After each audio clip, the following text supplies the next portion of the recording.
Hello so welcome to this channel. NCERT complete करने के लिए line to line basically word to word, ठीक है, जो नीट के लिए ज़रूरी होता है। नीट क्योंकि नीट का जो एग्ज़ाम्स लगा हुआ है वो एग्ज़ाम लगा हुआ है वो आई थिंक मई में लगा हुआ है 2023 में। उसके लिए हम लोग जो प्रिपरेशन है, क्योंकि शॉर्ट टाइम है, बहुत थोड़ा सा टाइम है, लगभग लगभग 3 महीने हैं।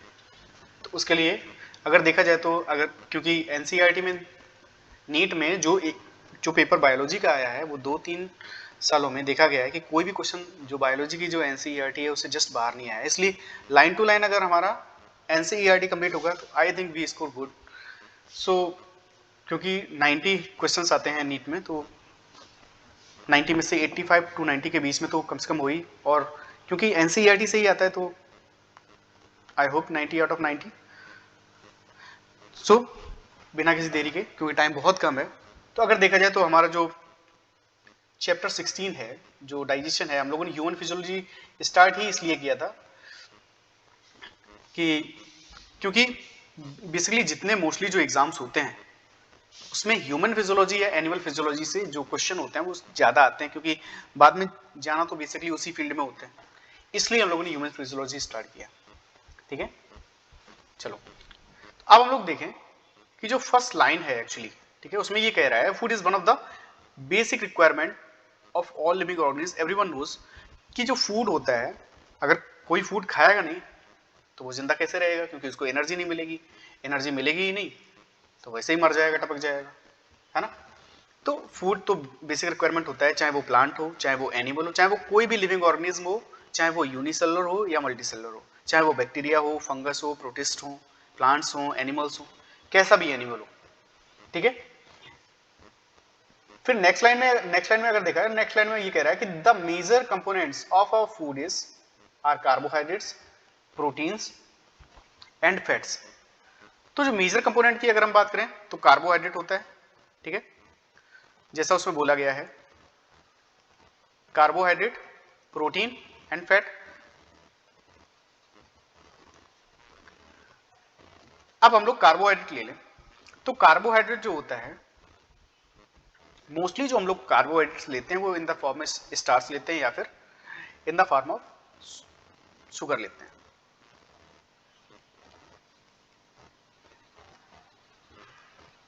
हम लोग जो भी चीज लेते हैं, अब शुगर जैसे हम लोग दूध भी पीते हैं तो उसमें क्या होता है, उसमें शुगर होता है, और उसमें शुगर कौन सी होती है, उसमें एक्चुअली जो लैक्टोज शुगर होती है वो होती है मिल्क में। तो मोस्टली जो हम लोग फूड लेते हैं उसमें जो शुगर होती है, स्टार्च होती है, यही हम लोग कार्बोहाइड्रेट लेते हैं।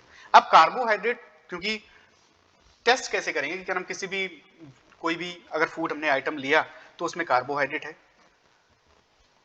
सिंपल उसके उसकी उसका टेस्ट भी है कि हम लोग उसको टेस्ट कैसे कर सकते हैं। तो हम लोगों को क्या करना है कि अगर हम टेस्ट की बात करें, टेस्ट ऑफ कार्बोहाइड्रेट की अगर हम बात करें तो हम लोगों को क्या लेना है, सिंपल 2 से 3 ड्रॉप लेना है आयोडीन सॉल्यूशन। ठीक है, 2 से 3 ड्रॉप आयोडीन सॉल्यूशन लेना है, यानी कि आयोडीन को पानी में मिला के, और इसको जो और कुछ फूड आइटम लेना है जिसके ऊपर ये जो आयोडीन सॉल्यूशन है, एक्चुअली ये जो आयोडीन सॉल्यूशन हम लोगों ने लिया है 2 से 3 ड्रॉप, इसको किस जो फूड आइटम हमने लिया है उसके ऊपर डाल देना है। अगर जो फूड आइटम है उसका जो कलर है वो अगर ब्लू ब्लैक हो जाए, अगर जो फूड का जो कलर है वो ब्लू ब्लैक हो जाए आयोडीन सॉल्यूशन डालने के बाद, तो इससे ये साबित होता है कि जो फूड आइटम है उसमें क्या है, एक्चुअली स्टार्च।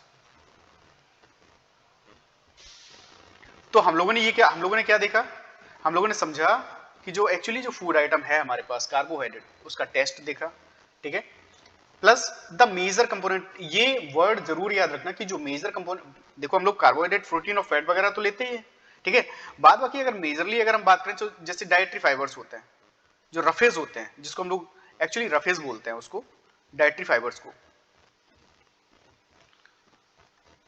तो हम लोग जो रफेज लेते हैं तो रफेज भी हम लोग फूड के थ्रू लेते हैं, लेकिन रफेज का कोई काम उसका होता नहीं है डाइजेशन में, कोई एनर्जी रिलीजिंग सब्सटेंस नहीं है रफेज। ये केवल जो अनडाइजेस्टेड फूड है उसको पास आउट होने में हेल्प करता है। रफेज जो अनडाइजेस्टेड फूड होता है उसको पास आउट करने में हेल्प करता है, ठीक है। तो अगर हम बात करें, अब हम लोगों ने कार्बोहाइड्रेट की बात कर ली, केवल हमको ये याद रखना है इसमें, इस लाइन में ये इंपॉर्टेंट है कि जो मेजर कंपोनेंट है फूड का वो है कार्बोहाइड्रेट, प्रोटीन एंड फैट। हम लोग विटामिन्स भी लेते हैं, मिनरल्स भी लेते हैं, लेकिन बहुत थोड़ी मात्रा में। हम लोग उसका वर्किंग भी अभी हम लोग देखेंगे। तो बाद बाकी अगर हम लोग बात करें अब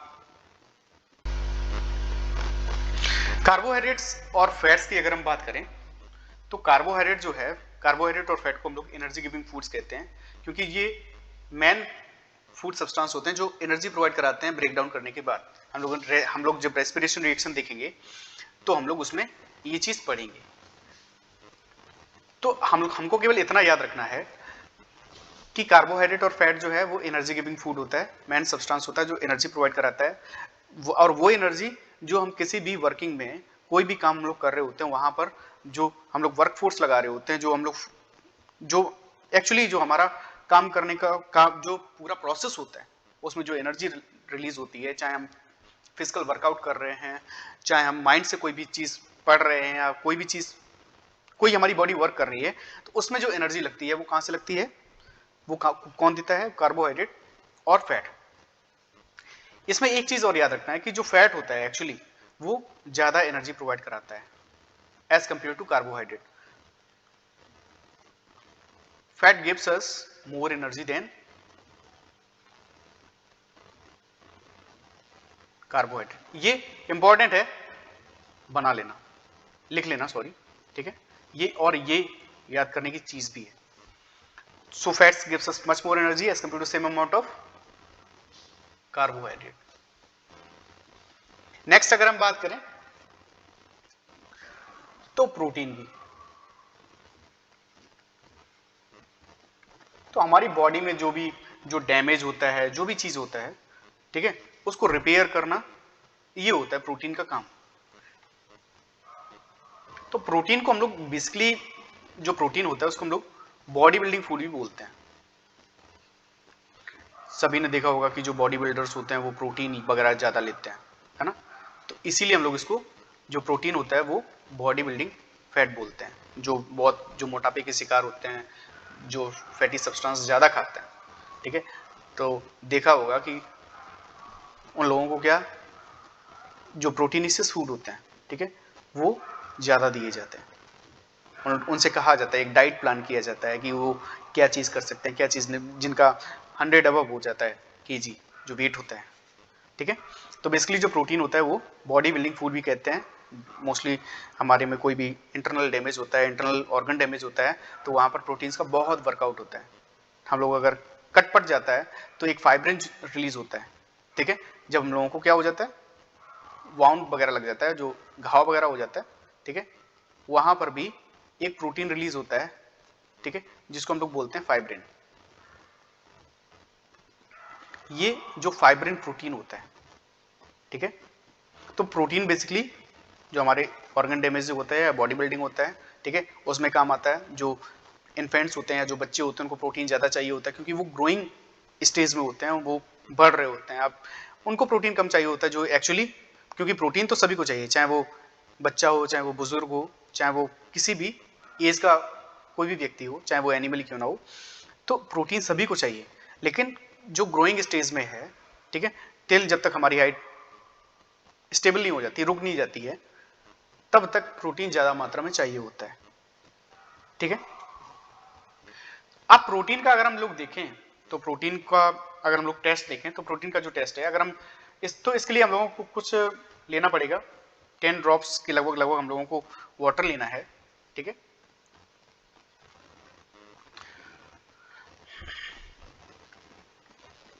उसके बाद हम लोगों को कुछ ड्रॉप्स कॉपर सल्फेट सॉल्यूशन लेना है, तो लगभग 2-3 drop copper sulphate solution, CuSO4 होता है कॉपर सल्फेट, ठीक है, और मिक्स कर देना है।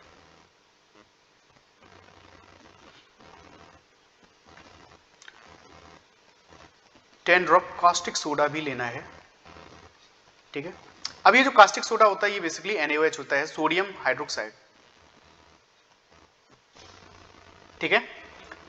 अब इसमें जो फूड आपने खाया है, जो फूड आप कंज्यूम कर रहे हैं, उसमें प्रोटीन है या नहीं, उसको हम लोग क्या करेंगे, ये देखने के लिए कि उसमें प्रोटीन्स हैं या नहीं। तो ये जो हमने चीज ली है, पहली बात तो कुछ 10 ड्रॉप हम लोगों को क्या ले लेना है, पानी। उसमें 2 से 3 ड्रॉप हम लोगों ने क्या मिला देना है, उसी पानी में 2 से 3 ड्रॉप कॉपर सल्फेट सॉल्यूशन मिला देना है।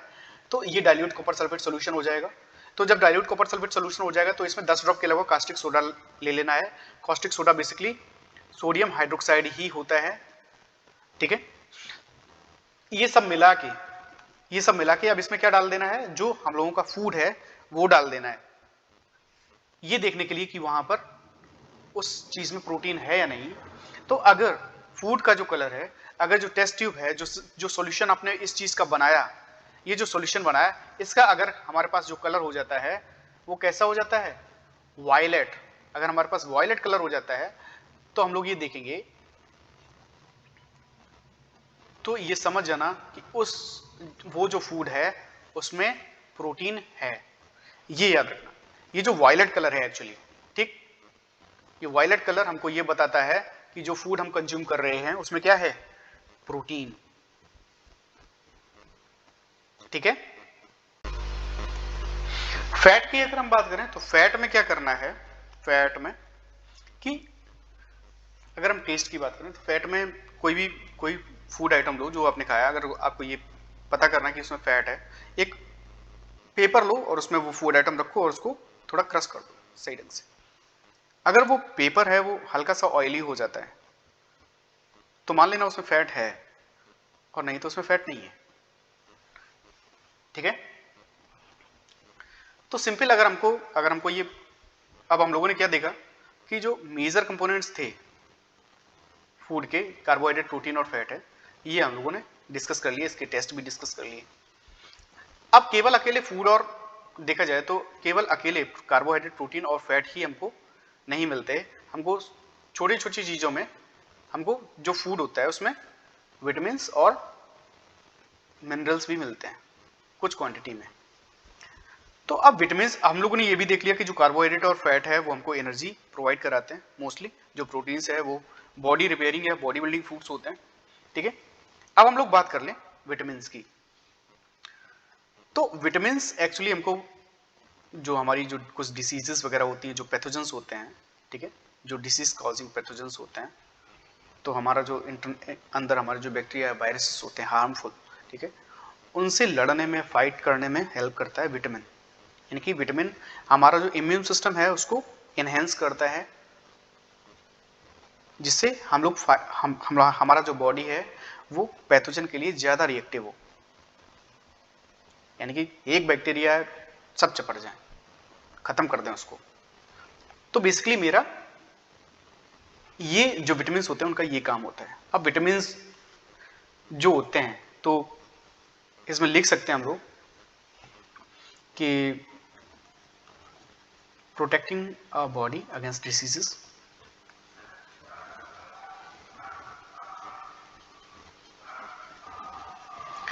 विटामिन के लिए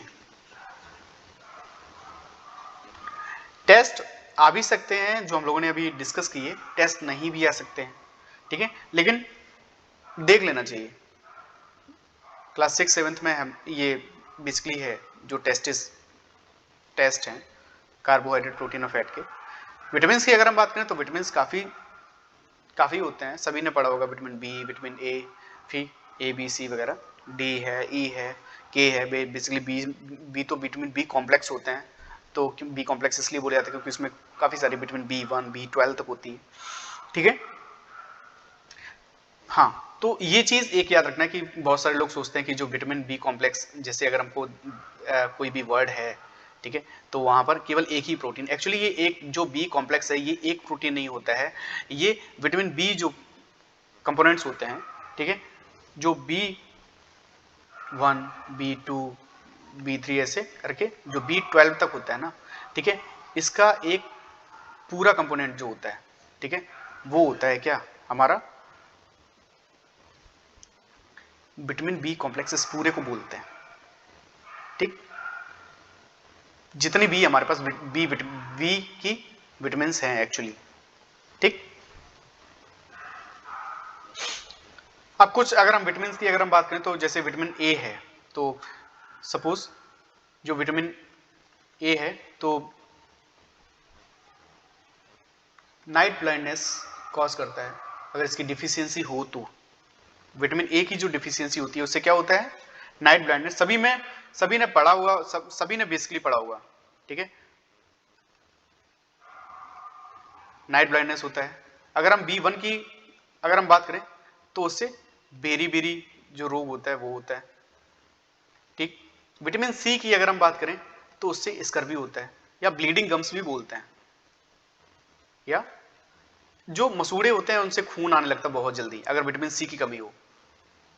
और विटामिन सी जो खट्टी खट्टी जो चीजें होती हैं उनमें होता है विटामिन सी। अगर डी की अगर हम बात करें तो डी की अगर हम बात करें तो इसमें होता है रिकेट्स, ठीक। इसमें जो बोन्स होती है वो बहुत सॉफ्ट हो जाती हैं, ठीक है। तो बेसिकली टूटने के चांसेस, हड्डी गुड्डी टूटने के चांसेस बहुत ज्यादा बढ़ जाते हैं अगर विटामिन डी की कमी है। तो ये भाई ये बहुत जरूरी है यार, ये ले लेना चाहिए। गुंडे गुंडे भाई यही लेते होंगे हमें लगता है सच में, ठीक है। बात बाकी यही चीजें हैं। तो ये कुछ विटामिन हैं जिनको, इसके आगे भी हम लोग एक चार्ट हम लोग देखेंगे विटामिन का, ठीक है। तो विटामिन और मिनरल्स एक्चुअली जब वर्क करते हैं, जो हम लोग मिनरल्स लेते हैं, ठीक है, हमारी जो सेल्स होती हैं, ठीक है, हमारे जो न्यूरल सिग्नल्स होते हैं उसको सेंड आउट करने में, इधर से उधर भेजने में जो ट्रांसमीटर्स होते हैं, न्यूरो ट्रांसमीटर्स होते हैं, वहाँ भी मिनरल्स वर्क करते हैं। हमारी जो सेल का जो ऑस्मोटिक प्रॉपर्टी होती है वहाँ भी ये जो मिनरल्स होते हैं एक्चुअली वर्क करते हैं। तो विटामिन हम लोगों ने देख लिए, मिनरल्स हम लोगों ने देख लिए, ठीक है।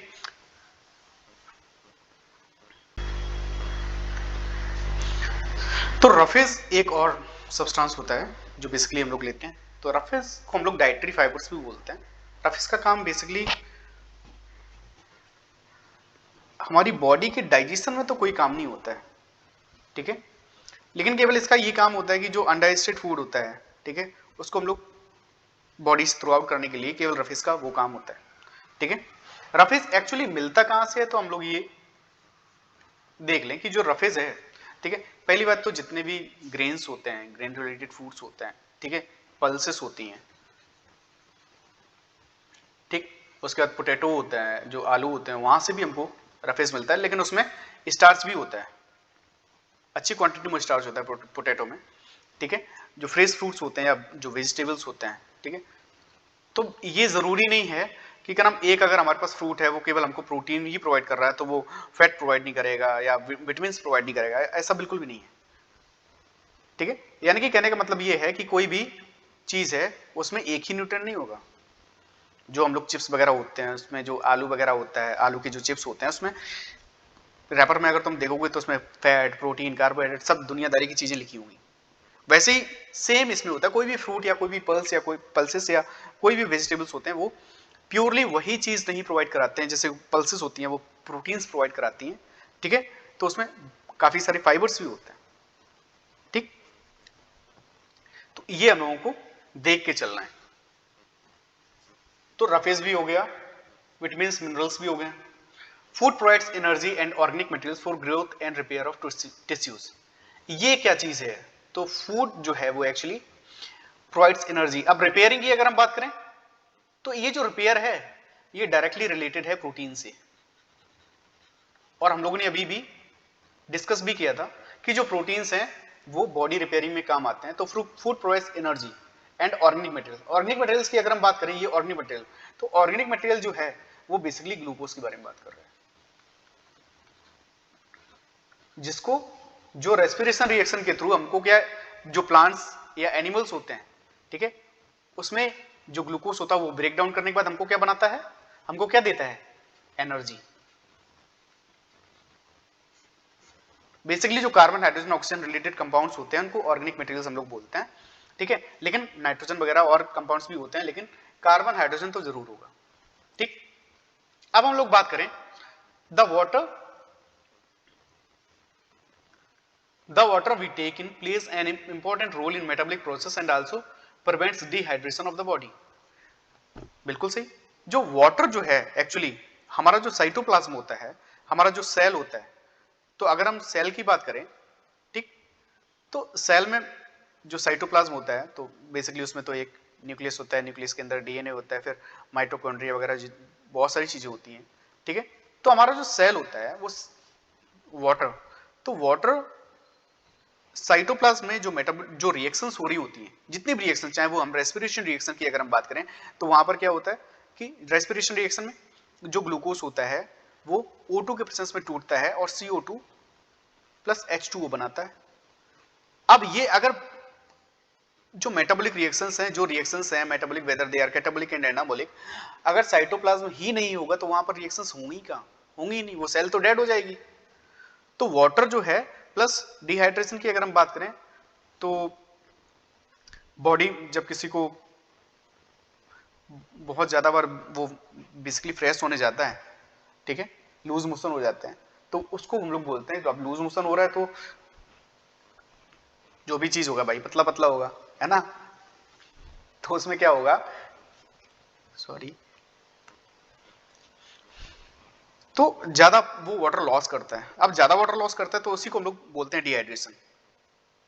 अब अगर जैसे गर्मियां हैं, गर्मियों में अगर तुम बहुत ज्यादा वर्कआउट कर रहे हो तो पसीना बहुत ज्यादा निकलता है, पानी पी नहीं रहे हो, तब भी डिहाइड्रेशन होता है, जरूरी नहीं कि उसी एक कंडीशन में हो, ठीक है। तो वहां पर भी जो वाटर है वो, अब हमको time to time water gain करना चाहिए, इसलिए हम लोग, इसलिए बोला जाता है कि जो पानी है ना वो ज्यादा से ज्यादा मात्रा में पीना चाहिए, approximately 5-6-7 litre in a day, ठीक है। बस, तो अब ये हम लोगों ने देख लिया।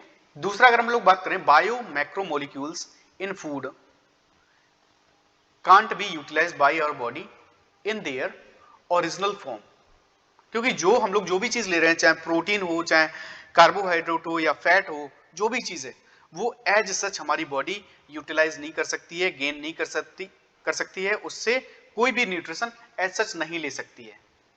तो क्या करेगी, तो बायोमोलिक्यूल जो एक्चुअली है, तो अगर हम लोग देखें, अब यहां हम लोग देख लें, तो सपोज अगर हमने कोई भी फैट लिया, तो कोई हम लोग फैट लें, तो जो हम लोग फैट लेते हैं वो पहले लाइपेज एक एंजाइम होता है, ठीक है,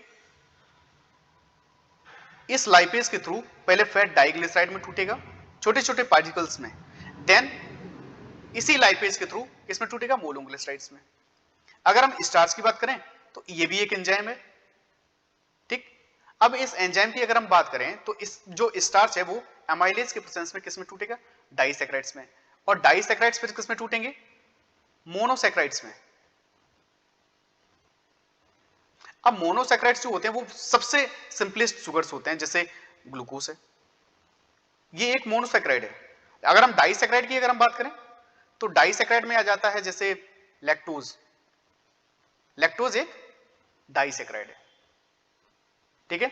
वो बात आ गई सारी की सारी, और जितनी भी चीजें हैं, ठीक है, उसमें सब में जो बायो, ये अब जैसे हम लोगों ने प्रोटीन लिया था, ठीक है, प्रोटीन लिया था, फिर उसके बाद कार्बोहाइड्रेट लिया था, ठीक है, बाद बाकी फैट लिया था, ये सब वो, ये उसका कहने का मतलब ये है, ये सब बायो मैक्रो मोलिक्यूल हैं, बायो मैक्रो मोलिक्यूल। इसका मतलब ये जो मैक्रो मोलिक्यूल है, ये मैक्रो का मतलब होता है बड़ा, है ना। तो ये जो बड़े बड़े सब्सटेंसेस होते हैं, ये छोटे छोटे पार्टिकल्स में, छोटे छोटे पार्टिकल्स में टूटेंगे तब हमारी बॉडी एनर्जी इनसे गेन करेगी या लेगी। वही जो बायो मैक्रोमोलिक्यूल हैं वही हैं ये, प्रोटीन्स हैं, पॉलीसैकेराइड्स हैं, फैट्स हैं, न्यूक्लिक एसिड्स हैं, ठीक है। ये लेकिन ये जो प्रोडक्ट्स बन रहे हैं, ये amino acids, glucose, fatty acids, glycerol वगैरह, ये सिंपलेस्ट होते हैं। यानी कि हमारी जो बॉडी है वो इन फॉर्म्स में चीजें एब्जॉर्व करती है या लेती है, एनर्जी गेन करती है, जो भी चीजें होती है वो इन फॉर्म में लेती है, समझ गए। अगर डाइपेप्टाइड्स या प्रोटीन्स हैं तो प्रोटीन्स अमीनो एसिड्स में टूटेंगे, सबसे सिंपलेस्ट। माल्टोज अगर हमारे पास है तो वो 2 ग्लूकोज मॉलिक्यूल्स में ही टूटेगा, लैक्टोज ग्लूकोज में टूटेगा, सुक्रोज ग्लूकोज और फ्रक्टोज में टूटेगा। ये जो एंजाइम्स होते हैं ये हमारे बहुत जरूरी होते हैं, और इनको याद करना है कि हर एक जो रिएक्शन होती है एक्चुअली वो किस एंजाइम की प्रेजेंस में होती है, बिना एंजाइम्स के वो नहीं होगी, ठीक है। तो ये चीजें हमको याद रखनी है। दूसरा अगर हम बात करें तो फिर इसमें ये कह रहा है they have to be broken down and convert into simplest substances, they have to be broken down converted into simple substances in the digestive system. अब बिल्कुल हम लोगों ने पीछे उसमें देख भी लिया है कि जो भी चीज है वो पहले सिंपलर फॉर्म में ब्रेक डाउन करेंगे, ब्रेक डाउन करने के बाद फिर हमारी बॉडी जो है वो उसको एब्जॉर्ब करेगी, ठीक। ये जो भी चीज है ये लिखते रहना यार, कोशिश करना कि लाइन टू लाइन अगर हमारे साथ चल रहे हो तो नीट का यार सही ढंग से क्लियर ही हो जाए, ठीक है, ये याद रखना। हम लोगों ने ये देखा ये जो लाइन है ये क्या कह रही है, इससे हम लोगों ने देखा भी कि सपोज अगर फैट्स थे तो वो फैट्स किसमें डाइग्लिसराइड और मोनोग्लिसराइड में टूट रहा था, तो जो भी चीजें हैं जो हम लोग गेन कर रहे हैं वो सिंपल पार्टिकल्स में, सिंपलेस्ट पार्टिकल्स में टूटेगी, उसके बाद हमारी बॉडी उसको एब्जॉर्ब करेगी। इसी प्रोसेस को हम लोग बोलते हैं डाइजेशन। तो डाइजेशन बेसिकली क्या है, this process conversion of complex food substances to simple absorbable forms is called digestion. यानी कि कोई हमने बड़ा सा टुकड़ा लिया, ठीक है, उसको छोटे छोटे पार्टिकल्स में मैंने डिवाइड कर दिया, छोटे छोटे पार्टिकल्स में डिवाइड कर दिया, तो यही है। अब यहां पर ये जो कोई भी बड़ा सा फूड का टुकड़ा है ये छोटे छोटे पार्टिकल्स में जब डिवाइड हो रहा है तो यहां पर एंजाइम्स जो है ना वो वर्क करेंगे इनके ऊपर सरफेस पर, यहां पर एंजाइम्स वर्क करेंगे सरफेस पर, और एंजाइम्स वर्क करेंगे तो वो अच्छे से जो न्यूट्रिएंट्स उस पार्टिकल में जो न्यूट्रिएंट्स होंगे वो ले सकते हैं, बजाय इस बड़े से फूड पार्टिकल से। इससे इतनी आसानी से नहीं ले सकता है, अगर ज्यादा से ज्यादा लेगा तो ये जो सरफेस है ना, ठीक है, ये जो सरफेस है इस यहां अगर एंजाइम वर्क करेगा तो ले लेगा, लेकिन उतना अच्छे से न्यूट्रिएंट्स यहां नहीं लिया जा सकता है जितने अच्छे से अगर किसी भी बड़े पार्टिकल को अगर छोटे छोटे पार्टिकल्स में तोड़ दिया जाए तो वहां से ज्यादा न्यूट्रिएंट्स ले सकता है देखा जाए तो, ठीक। And is carried out by our digestive system by mechanical and biochemical methods. अब मैकेनिकल एंड बायोकेमिकल मेथड्स की अगर हम बात करें तो बहुत सारे जब हम लोग फूड इनहेल यानी कि फूड अंदर लेते हैं तो वहां पर बहुत सारी पेरिस्टाल्टिक मूवमेंट्स होती हैं जो ईसोफेगस होती है वहां पर, ठीक है, बाद बाकी बहुत सारी चर्निंग प्रोसेस भी होती है, तो वो मैकेनिकल प्रोसेस हो गई। लेकिन अगर हम बायोकेमिकल प्रोसेस की बात करें तो बेसिकली जो एंजाइम्स होते हैं, ठीक है, वो वर्क करते हैं जो हमारी फूड जो मटेरियल होते हैं, जो फूड कंपोनेंट्स होते हैं उसके लिए जो एंजाइम्स वर्क करते हैं उसको ब्रेक डाउन करने के लिए सिंपल फॉर्म्स में, इसलिए वो कह रहा है बायोकेमिकल मेथड्स। तो बायोकेमिकल मेथड्स जो रिलेट करता है वो किससे रिलेट करता है, हमारे एंजाइम से, ठीक है। तो ये हमारा आज का जो लेक्चर था वो बेसिकली इंट्रोडक्शन था, ठीक। कोशिश करते हैं कि आप लोग हमारे साथ साथ चलेंगे तो सिलेबस खत्म भी हो जाएगा, अच्छे से रिवीजन भी हो जाएगा, क्वेश्चन भी प्रैक्टिस हो जाएगी, ठीक है। अब हम कुछ क्वेश्चंस की भी अगर हम बात कर लें तो एग्जाम्पलर की अगर हम बात करें तो एग्जाम्पलर में अगर कुछ क्वेश्चंस हैं तो हम लोग देख लेते हैं, अगर कुछ क्वेश्चन एग्जाम्पलर में होंगे तो हम लोग वो प्रैक्टिस कर लेते हैं, ठीक है।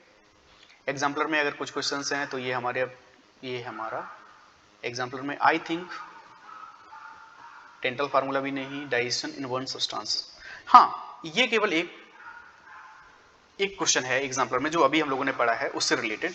ये क्लास 11th के लिए जरूरी है कि conversion of in one sentence की अगर हम बात करें तो क्या कह सकते हैं, conversion of complex food substance. अगर हम एनसीईआरटी की भाषा में ही बात करें तो यानी कि सिंपल वही conversion of complex food substance to simple absorbable form.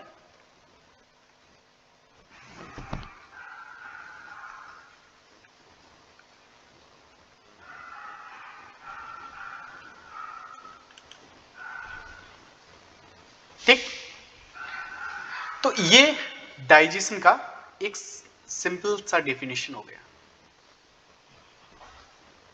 ठीक है। तो यही एक केवल क्वेश्चन था जो हम लोगों ने आज डिस्कस किया।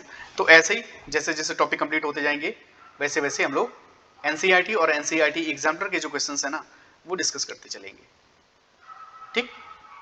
आई होप यू अंडरस्टैंड, ठीक है। If you love this then please like share and subscribe.